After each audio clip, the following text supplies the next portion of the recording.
Yeah, and it's darker than that in some ways, in that the pills that we would give for that headache, Tylenol, ibuprofen, these drugs have immediate Yeah. consequences in the microbiome, in the liver, in the kidneys. We're damaging systems with the very things. And if we go back to the pneumonia one, it's very interesting because it seems very simplistic. Bacteria overgrown in the lung. We should give an antibiotic. Yeah. That seems so obvious and so benign. Well, let's just give them the antibiotic. What we now know is that as soon as an antibiotic hits the system, within the next 12 months, the risk of that person developing major depression goes up by 24%.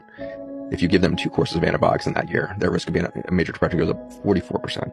And so here we are treating pneumonia or a urinary tract infection or a sinus infection, and what we're really doing is undermining the entire metabolic capacity of their gut-brain axis, and we are predisposing that person to a loss of sense of self-identity.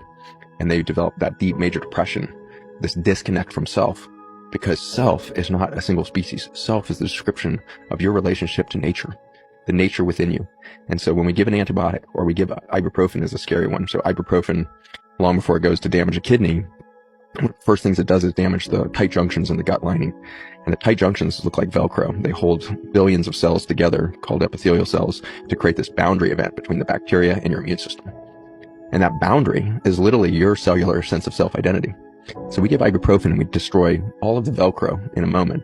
And hours after your headache goes away, your gut is leaking information into your immune system, and you have now lost your cellular sense of self-identity. And if you stay on that ibuprofen chronically, because you get a migraine every two times a week, and you're on these high doses of ibuprofen for 2-3 days at a time, suddenly your sense of self-identity is disappearing at the cellular level, and you start to get dysfunction between the immune system and the bacteria, fungi, protozoa, and so you start to get infections. And so this vicious cycle between undermining the gut-brain barrier and your true sense of self-identity is pretty dark. And to realize that our brain is really the result of all of this communication from the bacteria and fungi rather than some human event is a startling new science.